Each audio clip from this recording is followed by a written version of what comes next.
بسم الله الرحمن الرحيم. الحمد لله والصلاة والسلام على رسول الله محمد وآله وصحبه ومن والاه. قيشتنا سورة المنافقون لجزمي قد سمع الله كسورة المنافقون ديار بمعنى يعني سورتي كباسي الدوخ وكان لك كلا أول راتاكو تاي هر يازد آياتكي باسي دور وكانا وهەڵوێستی دووڕوەکان لە بەرامبەر ئیمانداران و هەروەها ئیماندارانیش فێر دەکا کە چۆن مامەڵە لەگەڵ دووڕوەکاندا بکەن. سوورەتێکی مەدەنیە. سوورەتە مەدەنیەکان بۆ خۆتان دەزانن زۆرینەیان ئەحکامن و باسی بە تایبەتی ئەو سوورەتە باسی چۆنیەتی مامەڵەکردنە لەگەڵ دووڕوەکان و لەگەڵ هەندێک لە سیفاتی دووڕوەکان کە لە سوورەتەکەیدا باس کراوە. جا سەرەتای سوورەتەکەی کە باسی ئیبن سەلولە کە گەورەی دووڕوەکان بووە، باسی خۆی و هەروەها ئەو کەسانەی کە شوێن کەوتەی بوون. دەفەرمێ ئیذا جاءەکە المنافقون، ئیذا جاءەکە المنافقون، کاتێک هاتنە لات دووڕوەکان. ئیذا کاتێک جاءەکە هاتن بۆ لای تۆ المنافقونە دووڕوەکان، قالوا گوتیان نەشهەدو یعنی شاهیدی دەدەین یعنی دان دەنێین بەوەدا کە ئینەکە لە ڕەسوول الله، بێگومان تۆ لە نێردراوانی خوای. وایە ئینەکە لە ڕەسوول الله، بێگومان تۆ لە نێردراوانی خوای. والله خوا يعلم دەزانێت ئینەکە لە ڕەسووله کە بە بێگومانی تۆ نێردراوی خوای. وایە والله وخوا يشهدو شاهدی دەدات کە ئین المنافقینە بە بێگومانی دووڕوەکان لەکاذبون درۆ دەکەن. لە چیدا درۆ دەکەن؟ لەوەی کە دەڵێن شاهیدین کە تۆ پێغەمبەری. ئەوان لە دڵدا باوەڕیان بە پێغەمبەرایەتی تۆ نییە، یعنی کوردەکەی هەر ئەوەندەیە بێگومان والله يشهد، خوای گەورە شاهیدی دەدا کە ئین المنافقینە بێگومان دووڕوەکان لە درۆزنانە. واضحە؟ ئیذا جاءەکە المنافقون کاتێک هاتنە لات دووڕوەکان، قالوا گوتیان نەشهەدو شاهیدی دەدەین. شاهیدی دان یعنی چی؟ یعنی دان دەنێین بەوەدا کە ئینەکە لە ڕەسووله، بێگومان تۆ لە نێردراوانی خوای، تۆ نێردراوی خوای، تۆ پێغەمبەری خوای. والله يعلم خوا دەزانێ ئینەکە لە ڕەسووله کە تۆ بە بێگومانی پێغەمبەری خوای. خوا بۆ خۆی ئەتۆی کردووە بە پێغەمبەر، خوا بۆ خۆی ئەتۆی ناردووە و شاهیدی پێغەمبەرایەتیەکەشی بۆ داوی. واضحە؟ بەڵام والله يشهد خوای گەورە شاهیدی دەدات کە ئین المنافقینە کە دووڕوەکان لەکاذبون درۆ دەکەن. تۆ بە پێغەمبەر نازانن، یعنی ئاگاد لە خۆت بێ، فریوت نەدەن بە قسەکانیان بە ڕواڵەتەکانیان، ناخیان ئەوە نییە کە زمانیان دەیڵێ. واضحە؟ جا منافق طبعاً چێیە؟ ئەو کەسەیە کە دوو ڕووی هەنە، لە بەرامبەرتدا شتێک دەڵێ بەڵام کە ئەتۆی لێ دیارنی شتێکی دیکە دەڵێ، یا لە ناحیدا شتێکی دیکە هەیە کە دوو ڕووی طبعاً نەوعی هەیە. خراپترین زۆریان کە ئینسان لە دین دەردەکات و پێی کافر دەبێت ئەوەیە کە بە زمان بڵێ ئیمانم بەخوا هەیە، یان بە پێغەمبەر هەیە، یا بە کتێبە ئاسمانیەکان، یا بە هەر ڕوکنێک، بەڵام لە دڵدا قەناعەتت پێی نەبێ. طبعاً بەو منافقە بەو دووڕوویە دەگوترێت دووڕووی گەورە، دووڕووی ئیعتیقادی، نیفاقی بیر و باوەڕی کە بەوەی ئینسان لە دین دەردەچێت، کە دووڕوەکانی مەدینەی لەو بابەتەی بوون. لە ناو دڵیاندا محەممەدیان بە پێغەمبەر نەزانیوە، بەس بڕواڵەت گوتویانە پێغەمبەری بەس بۆ خۆپەلاندان، بەس بۆ خۆپاراستن و هەروەها بۆ سوود بینین لە شتە دنیایەکان. ئەگەر مسلمانان دەستیان کەوت یا ئەگەر ڕۆژێک مسلمانان سەرکەوتن بۆی مسلمانان دەستیان لێ نەدەن و بە مسلمان حسابیان بکەن. دووڕوویەکی دیکە هەیە پێدەگوترێت دووڕووی کردداری. هەجاری وایە کەسەکە مسلمانە لە دڵ و ئیمانی بە هەموو ڕاستیەکان ئاەت و فەرموودەکان هەیە، بەڵام کردداری دووڕوانە، سیفەتی دووڕوانە. بە نموناوەی کە بە تەنبەڵی نوێژە دەکا، جاری وایە ئیماندارە، باوەڕی بە فەرزیەتی نوێژە هەیە، بەڵام تەنبەڵە لە نوێژکردنێدا، تەنبەڵی لە نوێژدا بە نمونە سیفەتی دووڕوەکانە، کردداری دووڕوەکانە. هێندێک جاریش نیفاق قەولیە، قسەکە یعنی کەسەکە بە قسە لە قسەدا دووڕووی، بە نمونە و کەسەی درۆ دەکا، وایە درۆکردن سیفەتی کێیە؟ سیفەتی دووڕوەکانە. کەسەکە دەزانێت درۆ خراپە، دەزانێت درۆ گوناهە، بەڵام دەشیکە، ئەوەن قسەکەی قسەی دووڕوەکانە. بۆیە ئەو نیفاقەش پێدەوترێت نیفاقی قەولی. ئەوەی لێرە مەبەستێتی خوا، مەبەستی منافقە ئیعتیقادیەکانن، ئەوەی کە ئینسان لە دین دەردەکەن و لە قیامەتش عقوبەیان لە کافری سەختتر و ناڕەحەتتر، وە لە دنیاشدا مەترسیدارترن بۆ مسلمانان. بۆی خوای گەورە بەو شێوازە طبعاً پێغەمبەر ئاگادار دەکەوێتەوە صلی الله عليه وسلم، فەرمێ ئیذا جاءك المنافقون، کاتێک هاتنە لات دووڕوەکان، قالوا نشهد، گوتیان ئێمە شاهیدی دەدەین و دان دەنێین بەوەی کە ئینەکە لە ڕەسوول الله، کە تۆ بەبێ گومانی پێغەمبەری خوای، والله يعلم إنك لرسوله، بێگومان خوا دەزانێت کە تۆ پێغەمبەری خوای، بەڵام والله يشهد، خوا شاهیدی دەدا کە إن المنافقين لكاذبون، دووڕوەکان درۆ دەکەن. لە چیدا درۆ دەکەن؟ لەوەی کە دەڵێن تۆ پێغەمبەری، لەوەی کە پێیان وایە تۆ پێغەمبەری. طبعاً قسەکەی یعنی ئەتۆ پێغەمبەری، لە حەقیقەتدا ئەوە ڕاستە، بەس قسەکەی وان درۆیە، ئەوان ئیعتیقادیان وان نییە، بیر و باوەڕیان وان نییە. واضحە؟ ئەو جار یەکێکی دیکە لە سیفەتی منافق و دووڕوەکان ئەوەیە خوا دەفەرمێ ئیتەخەذوو، دەگرن ئەیمان یعنی سوێندەکانیان، نەک ئیمان نا، ئەیمان، دەگرن سوێندەکانیان بەچی؟ بە جونە، بە قەڵغان بۆ خۆیان، بە سوێند خواردن خۆیان، بە حیسابی خۆیان لە مسلمانان و لەو شتانە دەپارێزن کە ڕوبەڕوویان دەبنەوە. ئەو جار فەسەد و ڕێگریش لە خەڵکی دەکەن عن سەبیل الله، لەوەی کە بێنە ناو دینی خوا و بێنە ناو ئاینی خوا. ئەوەش سیفەتێکی دیکە، فەسەد عن سەبیل الله، ڕێگری دەکەن لەوەی خەڵک بێتە ناو دینی خوا، یان ڕێگری دەکەن لەوەی خەڵک جیهاد کات لە پێناوی خوا و لە پێناوی پێغەمبەر صلی الله عليه وسلم و لە پێناوی سەرخستنی دینی ئیسلام و مسلمانان. هەمیشە ئیشیان ساردکردنەوەی مسلمانان بوو لە جیهاد و غەزاکان، بۆ خۆیان نەدەچوون، خەڵکیشیان سار دەکردەوە، یا ئەگەر چوو باشن تەنها بۆ ئەوەی دەچون لە کاتی شەڕدا پشتی مسلمانان بەردەن و مسلمانان تووشی شکست و تووشی لاوازی کرد. ئەوەش سیفەتێکی دیکەی دووڕوەکان. سوێند خواردنی زۆر، بە تایبەتی ئەگەر سوێند خواردنەکە بە درۆ بێ، سیفەتی دووڕوو منافقەکانە. عادەتەن چێ سوێندی دەخوا زۆر؟ ئەوەی درۆزن بێت، ئەوەی گومانی لە قسەی خۆی هەبێ، بە سوێندەکان دەیەوێت قسەکەی خۆی هێندە بەهێزکە، بەرامبەرەکەی قەناعەت پێ بکە. یا لەم تەبیعەتی ئینسانی جوایە کە بەرامبەرت شتێکی سوێند لەسەر خوارد و زۆر تەکیدی کردەوە، جاری وایە لەوانەیە بزانی کەسەکە درۆزنە، بەڵام پێت وایە لەو شتێک کە سوێندی لەسەر خواردووە قسەکەی ڕاستە. ئیتەخەذوو یعنی گرتبوویان یا دەیگرن ئەیمان سوێندەکانیان بە جونە، بە قەڵغان، دەیکەنە قەڵغان و پارێزەری خۆیان. ئەو جار سیفەتێکی دیکەیان ئەوەیە فەسەدوو عن سەبیل الله، ڕێگری دەکەن لە ڕێی خوا، یعنی ڕێگری دەکەن لەوەی خەڵک بێتە ناو دینی خوا، یان ڕێگری دەکەن لەوەی کە خەڵک تێبکۆشێت لە پێناوی خوا. داخوا دەفەرمێ ئینەهم، بێگومان ئەوان، ساء خراپترین ما شتێکە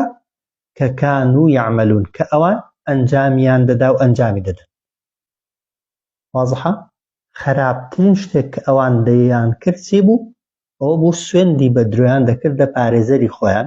بە سوێندی درۆ دەیانەویست خۆیان بپارێزن، و هەروەها جیهادیان نەدەکرد و ڕەشیان لە خەڵکی دەگرت، خەڵکیشیان سار دەکردەوە بۆ جیهادکردن. واضحە؟ اتخذوا أيمانهم جنة،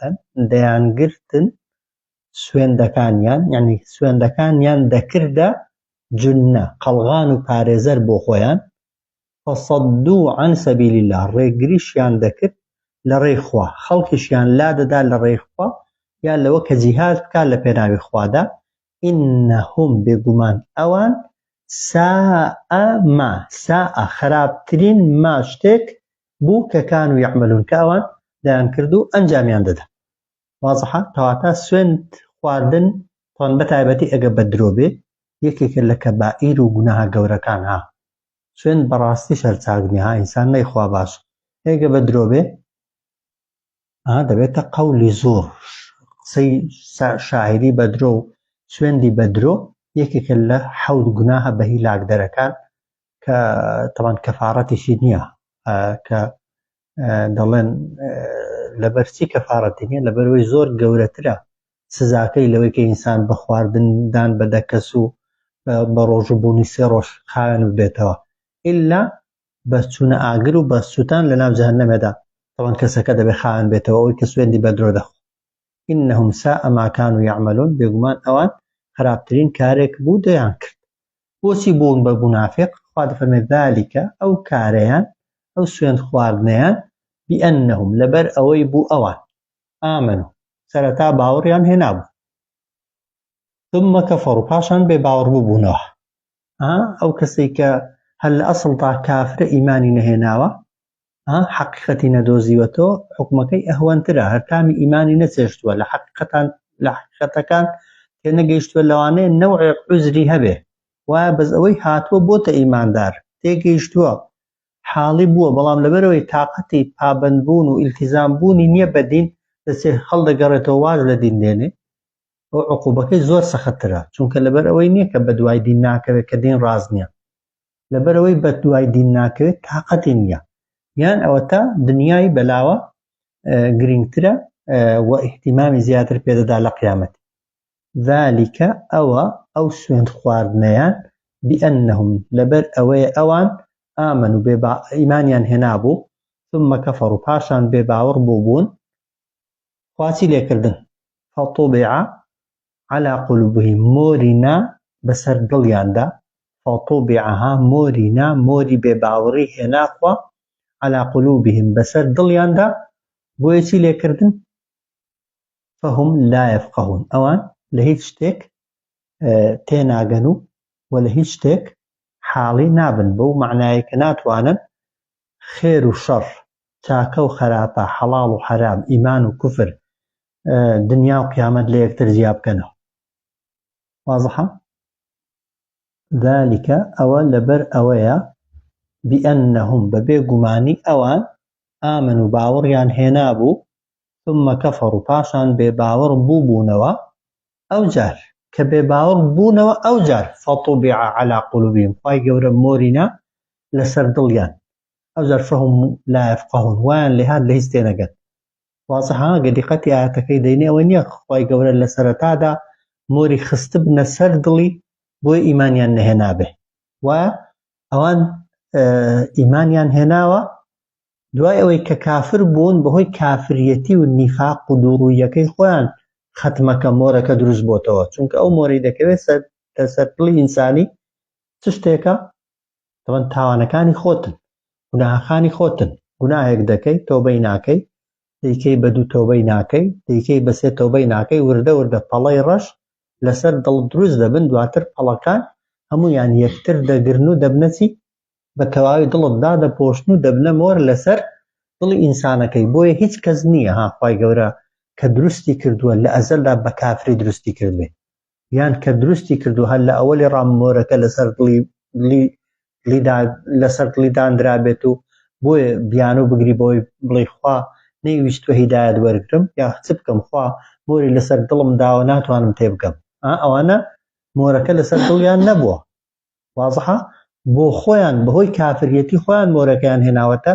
سەر دڵی خۆیان تەمەنی هەموو خەڵکی دیکە شەر وایە هەموو کەس کە لە دایک دەبێت بە ئیمانداری و بە خواناسینی لە دایک دەبێت ئەوەی کە مۆرەکەی دروست دەکات کردەوەکەی خۆمانە ذالکە بئەنەهم ئامنوا ئەوە لەبەر ئەوەی بوو ئەوان باوەڕیان هێنابوو ثم كفروا پاشان بێ باوەڕ بوونەوە فطبع على قلوبهم مۆر نرا لەسەر دڵیان فهم لا يفقهون ئەوان لە هیچ تێناگەن و لە هیچ حاڵی نابن. واضحە؟ یەکێکی دیکە لە سیفەتی منافقەکان ئەوەیە وإذا رأيتهم تعجبك کاتێک دەیان بینی سەرسامت دەکەن ئەجسامهم لاشەیان یعنی بە لاشە خۆ نیفاق لە شکڵیاندا نەنووسراوە و کەسی منافق و دووڕوو شکڵ و شێوەی طبعا دەکردە شکڵ و شێوەی مسلمانان لە شکڵ و شێوەدا سەحابە بوو لە شکڵ و شێوەدا کەسێکی خواناس و لە خوا ترس بوو وێ شکڵ و شێوە بڕیاری لەسەر نادرێ نە بە باری چاکی نە بە باری خراپێتە. وإذا رأيتهم کاتێک کە ئەوانت دەبینی سەیری ئەوانت دەکرد تعجبك سەرسامی دەکردی ئەجسامهم لاشەیان یعنی شێوەی جلوبەرگیان شێوەی ڕوخساریان ئەو ڕیش و ئیلتیزاماتە زاهیریانەی کە بەجەستایانەوە دیار بوون هێندە پابند بوون لە ڕواڵەتدا سەرسامیان دەکرد. ئەوە یەکێکی دیکە لە سیفەتەکانیان. سیفەتێکی دیکەیان ئەوە بوو وإن يقولوا ئەگەر قسەیان کردبا تسمع لقولهم گوێت لە قسەکانیان دەگرت یعنی هێندە بە زمانێکی فەسیح و بەلیغ و بە ئەدەب و بە ویقارەوە بە ڕواڵەت قسەیان دەکرد یعنی وای لێ دەکردی ناچاربی گوێ لێ بگری. واضحە؟ ئەویش طبعا هەر بۆ داپۆشینی ناحە پیسەکەیان بووە کە ناخیان پیس بووە ویستویانە بە قسەی بریقەدار ناخەکە ناخی خۆیان داپۆشن کە ئەوە یەکێکە لە موسیبەتەکان منافقی زمان تیژی زمان پاراو زۆر جار دەبێتە بەڵاو موسیبەت بەسەر مسلمانانەوە. مسلمانان زۆرتر بەو جۆرە کەسانە فریو دەخۆن و دەخەڵەتێنرێن. وإن يقولوا ئەگەر قسە بکەن تسمع لقولهم گوێ هەڵدەخەی بۆ قسەکانیان. واضحە؟ سیفەتێکی دیکەیان ئەوەیە دەفەرمێت کەئەنەهم شێوەی دووڕووەکان کە لە مەجلیسێ تۆدا دەنیشن وەکو چی وایە وەکو خوشوبون مسەنەدە وەکو خوشوب یعنی دارێکی وشکی دانراو کە بە دیوارێکەوە نووسێنرا بێت لە چیدا لەوە کە چۆن دارەکە چەندی قسەی بۆ بکەی و چەندی ئامۆژگاریکەی و چەندی بەسەریدا بڵێ هیچ جوابێکی نییە و هیچ کاردانەوەیەکی نییە ئەوانش کە لێنە مەجلیسەکەی تۆ لە مەجلیسۆ تۆدا دەنیشن دڵیان بەتاڵەوە گەوەی دارێکی بۆش بێ لێدانرا بێت هیچ هۆش و زەینیان لەسەر تۆ نیە تەنها بەشکڵ هاتوون. واضحە؟ کەئەنەهم شێوەیان وەکو خوشوب وەکو دارێکی وشکی مسەنەد یعنی دارێک پاڵ درابێ بە دیوارێکەوە. واضحە؟ ئەو جار سیفەتێکی دیکەیان ئەوەیە یەحسەبوونە وا هەز دەکەن وا گومان دەبن كل صيحة عليهم هەر دەنگێک دێ لە دژی ئەوانە. لە مەدینەی لەبەرەوەی خوا زۆر جار سڕەکەی ئاشکرا کردبوون هەر دەنگێک دەهات هەر سەحابەیەک ئایەتێکی دەخوێندەوە وا هەستیان دەکرد ئەو ئایەتە باسی ئەوان دەکات فەزاحەتی ئەوان سڕی ئەوان نهێنی ئەوان ئاشکرا دەکات. یەحسەبوونە كل صيحة عليهم وا گومان دەبن هەر دەنگێک کە دێ عليهم یعنی لە دژی ئەوانە. واضحە؟ یعنی هەمیشە بە گومانن لە خۆیان لەبەرەوەی لە تاریکایی شەودا پلان و نەخشەی خراپیاندا دەنا لە ناخی خۆیاندا خێر و چاکیان بۆ مسلمانان نەدەویست و زۆر جاریش خوای گەورە ئەو سڕ و نهێنی ناو دڵی پیسیانی لێ ئاشکرا کردبوون هەر دەنگێک دەهات پێیان وابوو ئەو دەنگە ئەو ئایەتە ئەو فەرموودە تازەیە کە دەخوێنرێتەوە باسی ئەوان دەکات. واضحە؟ ئەو جا خوای گەورە بە پێغەمبەر دەفەرمێ صلی الله علیه وسلم فاحذرهم وریایان بە ئاگات لێیان بێ ئەو فاحذرهما یعنی نا لێیان بترسێ هم الأعفو ئەومان لەبێر چوو هم العدو ئەوانە دوژمنن هم العدو ئەوانە دوژمنی ئێوەن فاحذرهم وریایان بن نایان لێیان بترسێن یعنی ئاگاتان لێیان بێ زەفەرتان پێ نەبن دڵێ تووشی ناڕەحەتیتان نەکەن تووشی دەردەسەریتان نەکەن بەهۆی دووڕوویەکانەوە. ئەوجا قاتلهم الله خوا بیان کوژێ ئەو تووکە ئەو دوعایە خوا لێیان دەکات قاتلهم الله خوا لە ناویان بە خوا بیان کوژێ خوا بیان برێنێ ئەنا یؤفەکون چۆن لە ڕێگای ڕاست و لە هیدایەتی خوا لا دەدەن. واضحە؟ وإذا رأيتهم تعجبك أجسامهم كاتك كأوان دبيني تعجبك سرسامي دكردي أجسامهم لا شو روالط وجلوبرقي أوان واضحة. وإن يقولوا وأجا قصص كان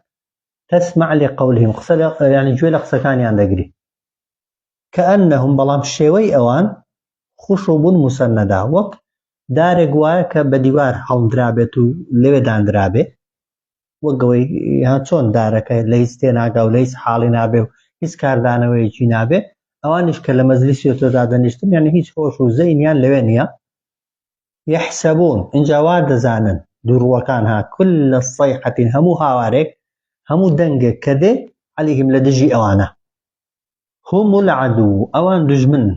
ئەوان دژمنتانن ئەوان ناحەستانن فاحذرهم وريان بن ئاگاتان لێیان بێ نەتان خەڵەتێنن یان زەرەرتان لێ نەدەن. قاتلهم الله خوا بیان کوژێ خوا لە ناویان با خوا سەرشۆڕیان کا هەموو قسەکان ڕاستن یان نەفرینی خوایان لێ بێ و لە ڕەحمەتی خوای بێ بەش بن. ئەنا یؤفەکون چۆن لە بەندایەتی و پەرستنی خوا لا دەدەن یان چۆن لە هیدایەت و ڕێنمونی خوای گەورە لا دەدەن. واضحە. ئەو جار حەدیثێکمان هەیە کە ئەبو هورەیرە خوا لێ رازی بێ دەجێڕێتەوە دەفەرمێت منافقەکان سێ نیشانەیان هەبوون کە پێی دەناسرانەوە کاتێک کە سەلامیان دەکرد لە زیاتی سەلام لەعنەتیان دەکرد. هەمیشە کە دەگەیشتن بە پێغەمبەر صلی الله عليه وسلم لە زیاتی بڵێن ئەسسەلام عەلەیکە دەیان ئەسسلام عەلەیکە ئەوەت لێ بێ. ئەوەی کە دەیان خوارد هەمیشە ماڵی ئەو ماڵە بوو کە بە تۆبزی لە خەڵکیان دەستاند و دەستیان بەسەرتا دەگرت و دەیان بر بۆ خۆیان ببێەوەی حەقیان بێ یعنی خواردنەکەشیان حەڵاڵ نەبوو و هەروەها دەستکەوتیشیان ئەوە بووە یعنی ئەو ماڵە بووە کە لە غەنیمەت دەیانزی لە ماڵی گشتی دزیان زۆر دەکرد. ئەوە سیفەتێکی دیکەیان بوو. سیفەتێکی دیکەیان ئەوە بوو دەفەرمێ لە مزگەوتەکان نزیک نەدەبوونەوە تەنها بۆ ئەوە نەبێت کە لە ناو مزگەوتدا قسەی پوچ و بێمەعنا بکەن. سیفەتێکی دیکەیان ئەوەیە کە نوێژیان دەکرد و بانگ دەکران بۆ نوێژەی پشتیان لە نوێژ دەکرێت تا پێیان کرابان نوێژیان نەدەکرێت گەر خەڵک چاوی لێ نەبانە. ئەو جارەی کەسانێکی متەکەبیر و خۆبەزلزان بوون. سیفەتێکی دیکەیان ئەوەیە لا یەئلەفون ولا یؤلەفون یعنی هۆگری کەس نەدەبوون کەسیش هۆگریان نەدەبوو. ئەو سیفەتێکی دیکەیە ئینسان کەسی خۆش نەوێ یان بۆ خۆی هێندا کردار و قسە قڕق و قسە ناخۆش بێ وابی کەس هۆگرت نەبێت و کەس هۆگری خۆت نەکەی کە مسلمان ئیماندار چاکترین ئیماندار ئەوەی هۆگری خەڵکی بێت و خەڵک هۆگری خۆی کە ئەوان نە هۆگری کەس دەبوون و نە کەسیش هۆگریان دەبوو. جا دەفەرمێ شەوانە وەکو داری ڕەقوا بوون کە دەچوونە جێگای نەداهاتنە دەرێ بۆ شەو نوێژ و ئەوانە ئەدێ ڕۆژێ وەکو تیرەمار و ئەوانە قەدڕانە دەوەستان بۆشتی دنیایی. ئەوە سیفەتی دووڕوو منافقەکانە. جا دەفەرمون کاتێک کە ئەو ئاەتانە هاتنە خوارێ هەندێک لە سەحابەکان کە دۆستایەتی و برادەرایەتیان لەگەڵ ئیبن سەلول و لەگەڵ دووڕوەکان هەبوو دەچون نسحەتیان دەکردن دەیانگوت خوا سڕی ئاشکرا کردوون خوا نهێنیەکانی ئاشکرا کردوون وەرن واز لە دووڕووی و لە منافقیەکەی خۆتان بێنن وەرن لە لای پێغەمبەر صلی الله عليه وسلم ئیمان بێننەوە با پێغەمبەر صلی الله عليه وسلم بۆ ڕابردوو داوای لێخۆشبوونتان بۆ بکە حاڵێ. جا بەڵام چیان دەکرد وإذا قيل لهم تعالوا کاتێک کە دەگوترا پێیان وإذا قيل لهم کاتێک کە دەگوترا پێیان تعالوا وەرن يستغفر لكم رسول الله يستغفر لكم رسول الله با داوای لێخۆشبوونتان بۆ بکە پێغەمبەری خوا. وإذا قيل لهم كاتك كدقترا بيان تعالى ورن يستغفر لكم بعد ويلي خوش بنتان بوبكا رسول الله پیغمبر خوا صلى الله عليه وسلم تيان ذكرت لو رؤوسهم سريان دا جولان سر جولاندنا لكن ما عندك زار بو او يعني باشا يعني وكو بلي وايا والله ما ديك بکەی يعني نەخێر ئەو سەرەها ئەو جوڵان یعنی تااقەتیان نەبوو بە زمانیش بڵێن وا ناکەین و ناین ئاوان دەکرد یعنی بڕۆ بێدەنگ بە قسەت ناکەم لەو وەو ڕوئوسهم دەیان جوڵان سەریان ئەو جار وەڕەئەیتەهم دەتبینین یەسوودونە پشت هەڵدەکەن یعنی بە قسەی ئیمانداران ناکەن کە ئەو نسحەتەیان دەکەن وهم مستەکبرون خۆشیان بە گەورە دەزانن وازحە جا دەڵێن ئەگەر ئەو هیچ بە تاکەکان دواتر چوونە لای ئەوەی ئیبن سەلولی پێیان گوت بڕۆ بۆ لای پێغەمبەری خوا صلی الله عليه وسلم اعتراف بە تاوانەکانت کە با پێغەمبەر داوای لێخۆشبوونت بۆ بکە دەڵێن ئاوا سەری لەقاند و خۆی بە گەورە گرت ئەو جار پێی گوتن ئێوە کات خۆی پێشنیاری ئەوەتان بۆ کردم ئیمان بێنم ئەو ئیمانم هێنا پێشنیارتان بۆ کردم زەکات دەبا لە دەستی پێغەمبەر و موسڵمانان پارێزراو بێ ئەوە زەکاتیشمدا ئێستا خۆ هیچ نەماوە تەنها دەتانەوێت پێم بڵێن بڕۆ سوزدە بۆ محەممەدی بە سوێندی خواروتی من وەک دەڵێ ئەوەی ناکەم و لەسەر حاڵەتی خۆم بەردەوام دەبم وازم لێ بێن هیچ کەتان بە قسە ناکەم یعنی بەڵام کە ئیمانی هێنابوو تەمان بەس بە زمان ئیمانی هێنابوو لەدڵ قەناعەتی نەبوو کە زەکاتی دەدا تەنها بۆ خۆپاراستن زەکاتی دەدا لە قەناعەتەوە نەیدەدا بۆیە دەفەرمێ وإذا قيل لهم کاتێک کە دەگوترا پێیان تعالوا وەرن يستغفر لكم رسول الله با داوای لێخۆشبوونتان بۆ بکا پێغەمبەری خوا لەوەو ڕوئوسەهم دەیان جوڵان دەیان لەقاند سەریان وەڕەئەیتەهم دەشت بینین یەسوودونە پشت هەڵدەکەن یعنی بە قسەتان ناکەن وهم مستەکبرون ئەوان خۆیان بە گەورە دەگرن وازحە جا ئەگەر کەسەکە منافق بێ ئیعتراف بە نیفاقەکەی خۆی کات و تەوبەی بکە طبعا وە پێغەمبەریش داوای لێخۆشبوونی بۆ بکە بێگومان خوا لێی خۆش دەبێ ئەیگەنێ خوا دەفەرمێ سەواء عەلەیهم وەکو یەکە بۆیان ئەستەغفەرتە لەهم تۆ داوای لێخۆشبوونیان بۆ بکەیت ئەم لەم تەستەغفر لەهم یان داوای لێخۆشبوونیان بۆ نەکەی لەن یەغفر الله لەهم هەرگیز خوا لێیان خۆش نابێت یعنی داوای لێخۆشبوونیان بۆ بکەی یا بۆ نەکەی خوا هەر لێیان خۆش نابێت واضحە إن الله لا يهدي القوم الفاسقين بێگومان خوا ڕێنمونی کەسانی تاوانبار ناکات واضحە سەواء عەلەیهم وەکو یەکە بۆیان سەواء یەکسانە وەکو یەکە لەسەریان بۆیان ئەستەغفەرتە لەهم تۆ داوای لێخۆشبوونیان بۆ بکەی ئەم لەم تەستەغفر لەهم یا داوای لێخۆشبوونیان بۆ نەکەی ئەو ئەگەر تۆبەی نەکەن ئەگەر پەشیمان نەبنەوە لەن یەغفر الله لەهم هەرگیز خوا لێیان خۆش نابێت إن الله بێگومان خوا لا يهدي القوم الفاسقين ڕێنمونی کەسانی تاوانبار ناکات واضحە لە سوورەتی تەوبە دەفەرمێ ئەگەر داوای لێخۆشبوونیان بۆ بکەی 70 جاریش خوا هەر لێیان خۆش نابێ ئەیگە ببێتە 80 لێیان خۆش دەبێ نەخێر یعنی ئەگەر 70 جاریش بەڵێ ئەگەر تەوبەی نەکەن ئەگەر پەشیمان نەبنەوە یعنی ئەگەر 70 جاریش داوای لێخۆشبوونیان بۆ بکەی بۆیە وشەی 70 زۆر جار کە لە حەدیثیدا بەکار هاتووە زۆر جار دەپرسن بۆ باسی ئەوەی دەکا مەسەڵەن دەڵێت کەسێک ڕۆژێک بە ڕۆژوو بێ 70 پاییز لە جەهەنەم دوور دەخرێتەوە وایە 70,000 مەلایکەت بۆت دەپارێتەوە گە سەردانی نەخۆشێکی کەی وایە 70,000 مەلایکەت دوعات بۆ دەکا ئەو 70 زۆرێک لە عولەما دەفەرمون کەلیمەی 70 وشەیەکە بۆ تەکفیر لە زمانی عەرەبیدا بەکاردێ مەبەستی خودی عەدەدەکە نییە یعنی ژمارەیەکی زۆر بۆیە خۆگەر پێغەمبەر 70 جار نا 70,000 جاریش داوای لێخۆشبوون بۆ منافقێکی بکە خوا هەر لێی خۆش نابێ وایە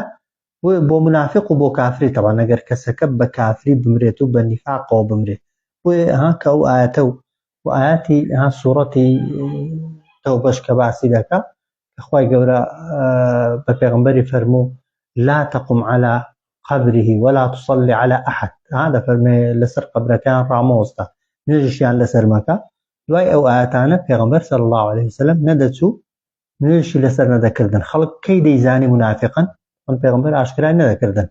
بەس پێغەمبەر دەیزانین و ئەمین سڕێکی هەبوو پێغەمبەر ناوەکانی پێگوتبوون کە دەمر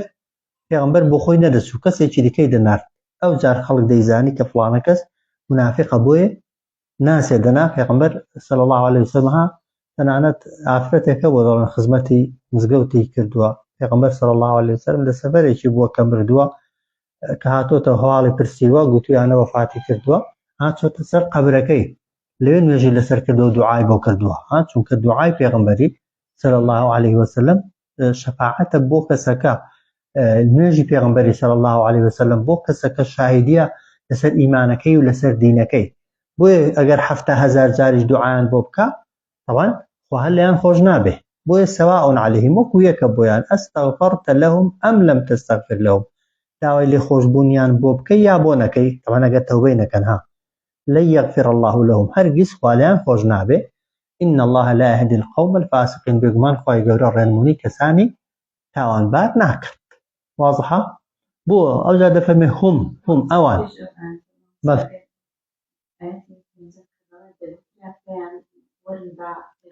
داوای لێ خۆشبوونتان بۆ بکە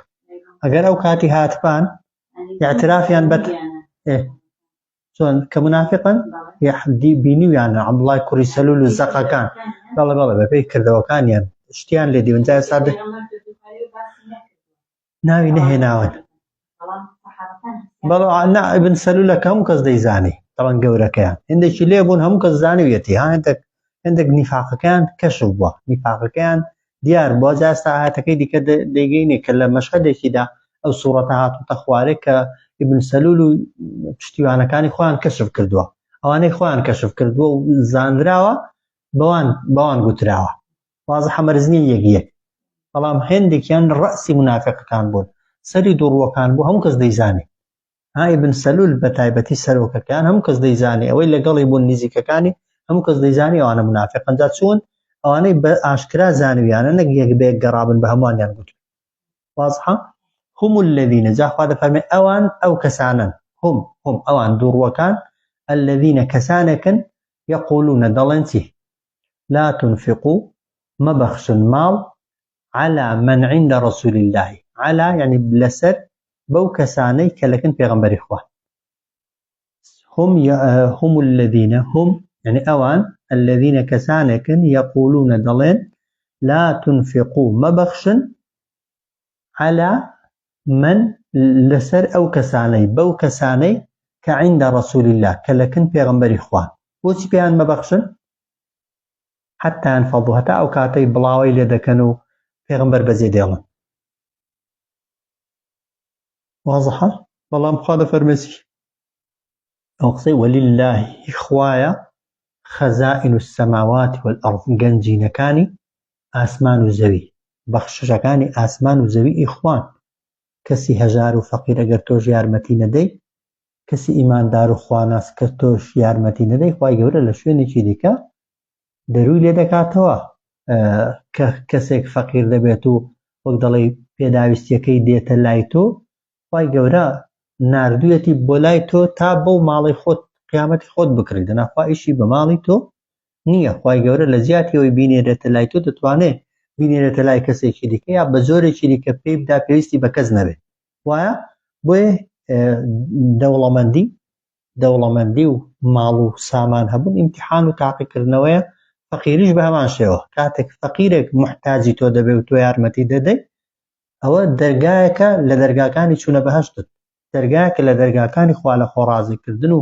گەیشتن بە مەقامی خوا نەک پێدوابێ ئەو کەسە وەک دەڵێ خوا لە فەقیریان ناردوێتی بۆ لای تۆکو جوولەکەکان دەیانگوت ولله خوایە خەزائن السماوات والأرض دەرگای گەنجینەکان بەخشەکانی ئاسمانەکان و زەوی ولكن المنافقين بەڵام دووڕوەکان لا يفقهون لەو شتا لەو ڕاستیە تێناگەن لەو حەقیقەتە حاڵی نابن واضحە جا ئەو سوورەتە هەمووی بەتایبەتی ئەو مەجموعە ئاەتانە کەی هاتوونەتە خوارێ دەفەرمون کاتێک پێغەمبەر صلی الله عليه وسلم لە غەزای بەنی مستەلق بوو ئاوێک هەبوو کە خەڵک دیارە تینووی بووە قەرەباڵقی لەسەر دروست بووە حاڵی دوو کەس یەکیان ناوی جەهجاهی کوڕی سەعید بووە یەکێکیان سینانی جوهەینی بووە کە لیان بۆتە نیزاع و کێشە لەسەر وەکو ئیخۆمان جاری وایە لەسەر زوو ئاو خواردنەوە و زووشتر ئاودان و زوو شت پڕکردن لیان بووە بە هەرا ئەو جوهجاهی کوڕی سەعید لە پەنای عومەری کەسێک بووە هەن لە پەنای عومەری کوڕی خەتابدا بووە یعنی موسڵمان نەبووە پەنای بۆی هێناوە ئەو پەنای داوە حاڵێ سەنانی جوهەینیش هاوپەیمانی عەبدوڵای کوڕی سەلول بووە سەرۆکی منافقەکان حاڵێ کاتێک لێیان دەبێتە کێشە ئەوەی لە پەنای عومەری کوڕی خەتابدا هاوا دەکا یا مهاجرین قوڕەیشیەکان فریام بکەون ئەوە کەی دیکەش دەڵێ یا ئەنسار فریام بکەون طبعاً کێشەیەک لە بینی مهاجر و ئەنسارەکان خەریکە سەر هەڵدا عەبدوڵای کوڕی سەلول دەرفەتەکەی دەقۆزێتەوە بە ئەنساریەکان مسلمانەکانیش دەڵێ وەرن ئەوانە هیچیان نەبوو هاتوونەتە سەر حاڵ و ماڵی ئێمە و ئێستاش دایانەوێ خۆیان بەسەر ئێمەدا هەڵکێشن و وەرن با لەمە دووە هیچیان پێ نەدەین بۆی بەناچاری ئەو وڵاتی ئێمە و شاری ئێمە بەجێ هێڵن و محەممەد تەنیاکەن و دواتریش تەوان سوێندی خوارد کە ئەوەکان ئەنسارەکان بە قسەیان نەکرد لەوەیدا دواتر شەڕەکە هادی بوویەوە سوێندی خوار گوتی ئەگەر بچمەوە مەدینەی سەعاتەکەی دیکە دەیگەینێ ئەوەی کە بەعیزەت و شکۆیە مەبەستی خۆی بوو ئەو کەسەی زەلیل و بێدەسەڵاتە دەری دەکاو نایڵێ لە ناو مەدینەیدا هەر بمێنێ حاڵێ جا ئەوەیان دەفەرمێت هم الذين يقولون ئەوان کەسانێکن دەڵێن لا تنفقوا على من عند رسول الله مەبەخشن بەو کەسانێک کە لەکن پێغەمبەری خوان صلی الله عليه وسلم حتى ينفضوا هەتا ئەو کاتەی بڵاوی لێ دەکەن و لەکن لە شاری ئێمە نامێنن و پێغەمبەر بەجێ دێڵن بەڵام خوا دەفەرمێ ولله خزائن السماوات والأرض هی خوایە کلیلی خەزێنە و گەنجینەکانی ئاسمان و زەوی ولكن المنافقين لا يفقهون بەڵام دوڕوەکان ئەو ڕاستیە و ئەو حەقیقەتە نازانن واضحە ئەو جار یەقولونە دەڵێن دوڕوەکان دەڵێن چی طبعاً خۆ ئەوەی قسەکەی کردووە ئیبن سەلول بووە بەڵام لەبەرەوەی ئەعوان و یارمەتی دەری هەبوون خی گەورە بەی هەمووان حسابێ دەکات چونکە ئیبن سەلول ئەگە بەتەنێ باە هیچی پێ نەدەکرا بۆیە هەمیشە ئەوەی کە کەسی یەکەمە بە ناوی ئەوەکانی کەش قسان دەکات و جەریمە و تاوانەکەشی هەموویانە ئەوەی قسەکەی دەکا ئەوەی پشتیوانیشی دەکات یەقولونە دەڵێن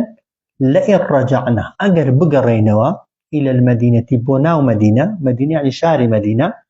ليخرجن الأعز بەدڵنیاییەوە لام و نون بێکەوەنە بەدڵنیاییەوە سوێند بێ دەردەکات الأعز ئەوەی زۆر بەشکۆ و گەورەیە منها لە ناو شارەکەدا الأذل ئەوەی کە زۆر زەبوونە ئەوەی زۆر بێدەسەڵات جا مەبەستی لە ئەعزەکەی چێ بووە خۆی بووە لە ئەذلەکە مەبەستی پێغەمبەر بۆ صلی الله عليه وسلم ئەعز یعنی ئەوەی شکۆدارترینە ئەذل ئەوەی زەبونترینە یعنی ئەوەی شکۆدارترینە ئەو کەسە دەردەکا کە زەبونترین کەس بەڵام خی گەورە پێش هەموو کەس لەسەر پێغەمبەر بە جواب دێ دەفەرمێ ولله العزة ئاگادار بن شکۆ و گەورەی و ڕێز تەنها بۆ خوایە ولرسوله بۆ پێغەمبەری خوایە صلی الله عليه وسلم وللمؤمنين وهروها بو إيمان دارانشا ولكن المنافقين لا يعلمون بلام دور وكان لو راستيا تناغنو أو حقيقة نازانا واضحة يقولون دلين لئن رجعنا إلى المدينة أجر بقرين وبو ناو مدينة بو شاري مدينة ليخرجن الأعز يعني بدڵنیاییە و دەردەکات ئەوەی شکۆمەنترینە منها لە شارەکەدا الأذل ئەوەی زەبونترە ئەوەی زەبونترینە واضحە مەبەستی ئەوەیە ئیبن سەلول سەرۆکی منافقەکان کە خۆی بە شکۆمەنترین کەس دەزانی دەیگوت ئەمن کە زۆر شکۆ و گەورەی و ڕێزم هەیە ئەو کەسە کە زەبوون و بێدەسەڵاتە دەری دەکەم بەڵام خوا دەفەرمێ وەلله العزەت هی خوایە شکۆ ڕێز گەورەی و بۆ پێغەمبەری خوایە صلی الله عليه وسلم وللمؤمنین بۆ ئیماندارانیشە ولكن المنافقين بەڵام ئەوانەی دووڕوون ئەو ڕاستیە نازانن حاڵێن جا دەڵێن نەک دەڵێن هەر حەدیثە ئەو ئاەتە هەر پێش ئەوەی عەبدوڵای کوڕی سەلول بگاتەوە ناو مەدینەی ئاەتەکە بەڕاست گەڕا خوا فەرمێ عیزەت بۆ خوایە عیزەت بۆ پێغەمبەریە بۆ ئیماندارانە عەبدوڵای کوڕی سەلول ئیبن سەلول کوڕێکی هەبووە بە ناوی عەبدوڵڵا و ئیماندار بووها بیستویەتی کە ئەو بابی شتێکی ئاوای لە بەرامبەر پێغەمبەردا گوتووە حاڵێ بۆیە چۆتە لای پێغەمبەر صلی الله عليه وسلم گوتیەتی ئەی پێغەمبەری خوا بابم شتێکی ئاوای گوتووە و شتێکیشم بیستووە وا هەست دەکەم کە تۆ بەتەماوی بابم بکوشی ئەگەر بەتەمای بیکوژی ئەی پێغەمبەری خوا ڕێگام پێ بدە با بۆ خۆم بچم سەری لێکەمەوە سەری بێنم لە پێش دەستی دانم بۆی دواتر مسلمانێک نەیکوژێت و لە بەرامبەر مسلمانەکەیدا شتێکم بۆ دروست نەبێ ئەگەر دەیکوژی با بەدەستی خۆم بیکوشم ئەم پێغەمبەر صلی الله عليه وسلم گوتوویەتی ئەخێر بەتەمای کوشتنی نیم و ڕێگام پێ نەدراوە کەسی منافق و دووڕوو بکوشم بەڵام واش ئەو پیاوە لەبەرەوەی ئیماندارێکی ڕاست و دروست بووە چووە لە سەرەتای مەدینەی بۆ بابی خۆی دانیشتووە کە گەیشتۆتە سەرەتای مەدینەی شمشێری لە ڕاکێشاوە گوتوویەتی ئەتۆی لە بەرامبەر پێغەمبەری خوادا ئاوات گوتووە خۆت بە ئەعەز و پێغەمبەرت بە ئەذەل داناوە بەڵام ئیعترافی کردووە گوتوویەتی سوێن بەخوای ناڵم بچیەوە ناو مەدینەی هەتا یەکەم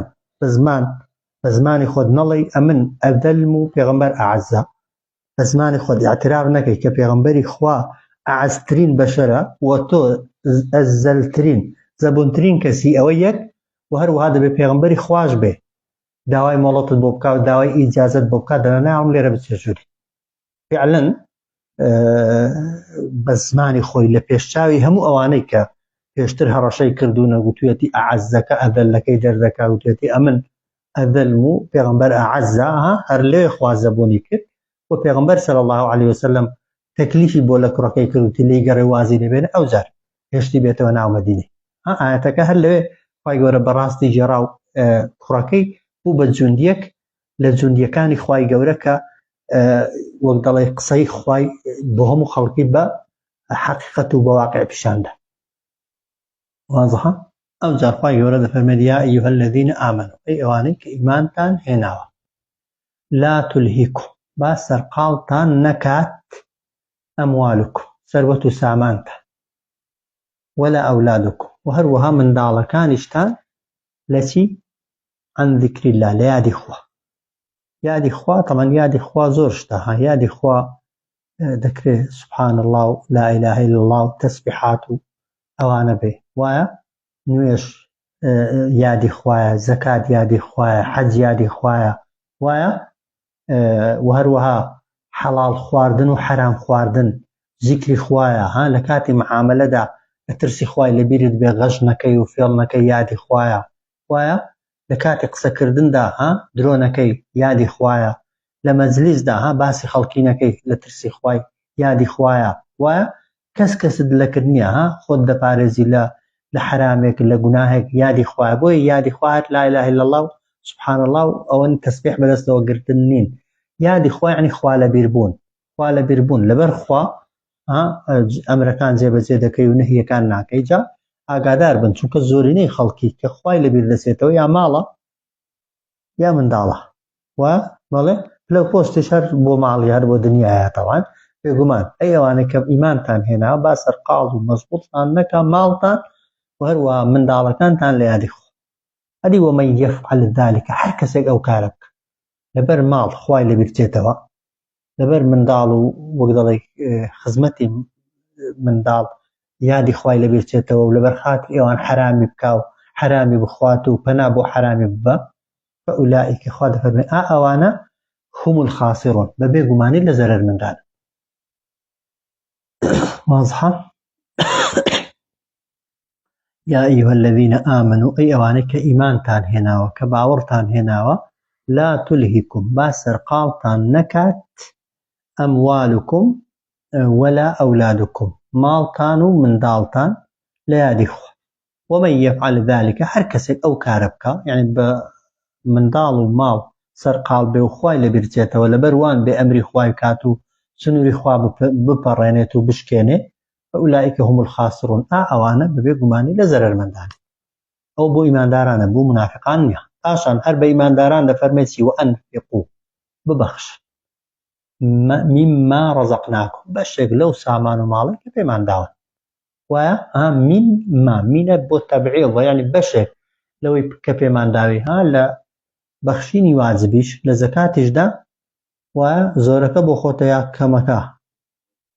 زۆرەکە بۆ خۆتە لە زۆرەکەی کەمێکی کەم خوای گەورە واجبی کردووە بیبەخش وایە وأنفقوا ببەخشن هەیە لەو کەمەش تەمەن ڕەزیلی دەکا لەو کەمەش نایبەخشێ یان کە دەشی بەخشێ هەزار بڕوو بیانووی دێنێتەوە وەک دەڵێ بە جۆرێک سەرفیکا کە دووسێ کلێنان و دووسێ شوێنانی بۆ بگرێ وأنفقوا مما رزقناكم ببەخشن لەو ماڵ و سامانەی پێمان داون من قبل پێش ئەوەی ئەن یەئتیە ئەحەدەکم المەوت بێت بۆ هەر یەکێکتان مردن واضحە من قبلی پێش ئەوەی ئەن یەئتیە بێت چ بێ مەوتەکە فاعیلە لە دوایە لە کوردیدا دەبڵێن بێت مردن بۆ یەکێکتان چونکە ئێمە بۆ مردنێ دەچین مردن بۆ ئێمە دێ مردن بۆ ئێمە دێگەمە یعنی ئێمە بۆ مردنێ چوباین قەت نەدەچوی وایە بەڵام مردن بۆ دێ بەبێەوەی پرست پێ بکە بۆیە مەوت ضەمەی هەیە ئەو فاعیلە دەبێت لە کوردیدا ئەوەی پێشخەین هەداڵن پێش ئەوەی بێت بۆ مردن بۆ هەر یەکێکتان واضحە فيقول ئەو کاتە دەڵێتی فيقول ئەگەر مردن بۆت هاتوو نەتبەخشی بوو فيقول جا ئەو کەسە دەڵێ کە مردنی بۆ هاتووە و نەشی بەخشیوە ڕەزیلی کردووە واجبەکانی جێبەجێ نەکردوون دەڵێتی ڕەبی ئەی خوایە لەولا خۆزیا ئەخەرتەنی دوات دەخستم یعنی مردنەکە دوا دەخستم إلى أجل قريب تا ماوەیەکی زۆر کەمیش تا ماوەیەکی کەمیش ماوە کەمەکە بەشی چەندی کرد بە فأصدق تا ماڵم بەخشی بایە و خێرم کرد بایە وأكن من الصالحين وبو ئەوەی لەگەڵ ئەو کەسانە بامە کە چاکەکارن چوو بامە ڕێزی ئەو کەسانەی کە چاکەکار واضحە طبعا ئەو خۆزگەی کێیە خۆزگەی کەسێکە کە پێشتر لە حاڵەتی ساغی و دەسەڵاتیدا ماڵی نەبەخشیوە و واجبەکەی نەکردووە و هەروەها لە ڕێزی ساڵحان و چاکەکاران نەبووە طبعا ئەو کاتە خوا بە قسەی دەکا بێگومان نا بۆی تووشی ئەوەی نەبی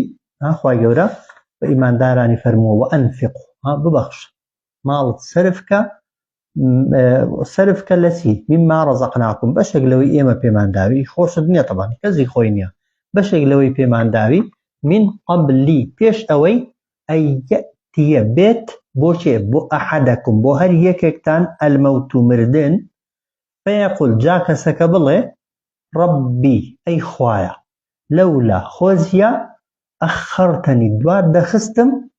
إلى أجل قريب تا دوات دەخستم چی یعنی مردنەکە دوات دەخستم إلى أجل قريب تا ماوەیەکی نزیک ئەو کات کە دوات خست بامەچم دەکرد بەهۆیەوە فأصدق یعنی قەرار بێ بڕیار بێ خێرم دەکردن و ماڵم دەبەخشی وأكن من الصالحين ودەبووم بەیەکێک لە چاکەکارە واضحە طبعا ئیماندار هیچ کار لەسەر مەرگدا خۆزگەی گەڕانەوەی ناخوازێ ئیماندار ئەوەی کە واجباتی کرد بێت و لە دوا ڕۆژی خۆی دڵنیا بوو بێت یان لای کەمی تەوان بەشی ئەوەندەی بەخشی بێتی کە واجبە لەسەری و لەسەریدا ئەوەیە پێویستی بەوەی نییە واضحە ئیبن عەباس خوا لێ ڕازی بێ دەفەرمێت هەر کەسێک ماڵی پێدرا بێت و گەیشت بێتە ڕێژەیە کە بەنمونە حەج بکا و بە قەستی حەجی نەکرد بێت واضحە یان ماڵی گەیشت بێتە ئەندازەی زەکاتێ و زەکاتی نەدابێ ئەوانە داوای ئەوەی دەکەن کە بگەڕێندرێنەوە بۆ دنیا اینجا بۆیە دەڵێن پیاوێک بە ئیبن عەباسی دەگوت اتق الله فيما يسأل الرجعة الكفار خۆت بپارێزە لەو شتانەی کە يعني کافرەکان وا لێ دەکات داوای هاتنە دنیای بکە واضحە چونکە سەئەتلو عەلەیکم بذلکە قورئانە ها لەی فەرموو ئەوە ئاەتە ها قورئانتان بەسەردا دەخوێنمەوە جا ئەو ئاەتەی بەسەردا دەخوێندنەوە وەئەنفیقوا یعنی ئەگەر واجباتت نەکرد بێ جا ئەو بە قیاس ئامەرزنی هەر زەکات بێ هەر ماڵ بەخشین بێ هەر واجباتێک لە واجباتەکانت نەکرد بێ لە سەرمەرگدا داوا دەکەی خوا مۆڵەتت داتێ ناشت دات واضحە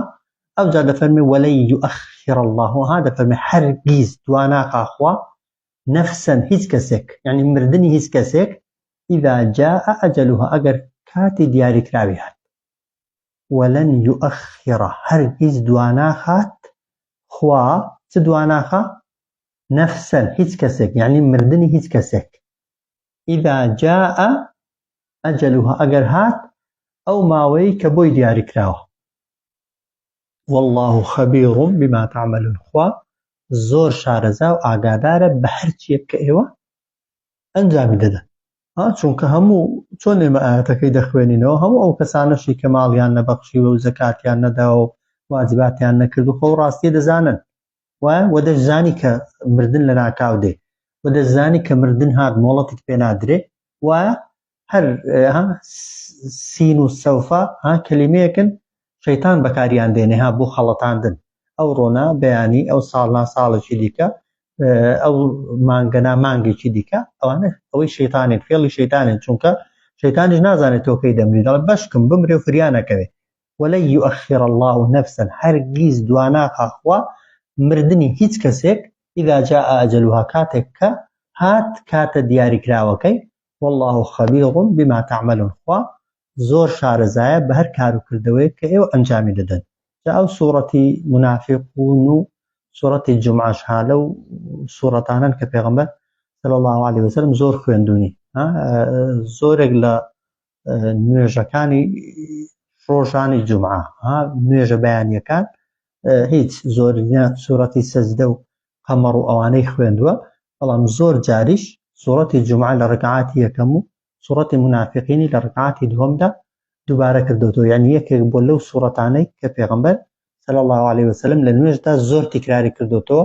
تیکرارکردنەوەکەشی بۆ بیرخستنەوە بووە بۆ سەحابەکانی بۆی ئەو حەقەتانەیە لێ بەرچاو بێت و خۆی لێ پارێزن صلی الله على سيدنا محمد وعلى آله وصحبه